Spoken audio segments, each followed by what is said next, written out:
A team of St. Louis area doctors and volunteers are saving lives on the other side of the world. But a breakout of deadly violence nearly stopped them in their tracks. News 4's Paige Halsey shows us how they are working against all odds to make St. Louis proud.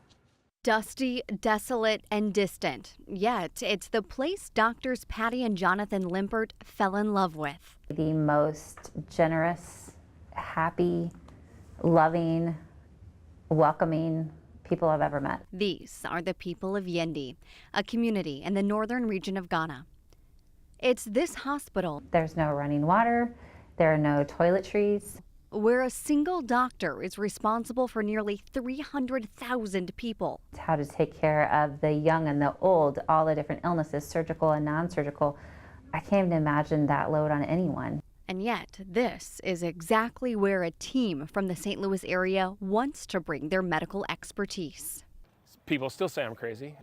We don't get called to serve in easy environments, easy places. It's now a 15-year-old friendship that first brought the group Crossing for Mercy to Yendi. A local pastor here in New Haven, Missouri, had met this Ghanaian pastor when they were on a Baptist retreat. But this year, that commitment was put to the ultimate test. Days before the group was set to leave for their latest mission, unexpected violence broke out. In our community, we have what we call chiefs. And Yendi is the seat or the headquarters of all the Dagomba tribe. So this is the seat of the overlord of Dagbon.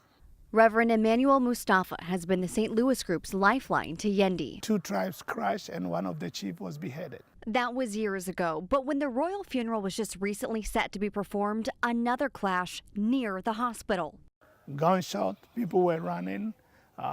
In fact, I came into a point that they were burning motorbikes and some houses were being burned. And I can't give you the exact number that were killed, but people were killed. It was heart-wrenching. Because it's just, we knew that this is the time that they need us the most, but also we can't risk our own safety to be able to go in and help others. They made a tough call to send a smaller team of essential personnel and doctors. Still fresh in his mind during the trip, Dr. Jonathan Limpert reflected. That unrest caused us to have to dig deep and kind of find our way, our path of how we continue to serve in this area, just like other areas of the world that are unstable. So we had to do a lot of prayer. Once there, they hit the ground running, performing 75 surgeries in 3.5 days. A mother who I first met, and she's nursing her baby, when we meet, and she had just a huge thyroid goiter, the largest thyroid I've ever seen. And so being able to help her and know that she started nursing her baby right after she woke up. Work continued with a Women's Health Summit addressing maternal and fetal death rates. They expanded Mercy virtual technology, allowing staff in Yendi to connect with experts back here in St. Louis with the push of a button. The group met with the Ghanaian government's Ministry of Health to plead on behalf of the rural hospital for more state support.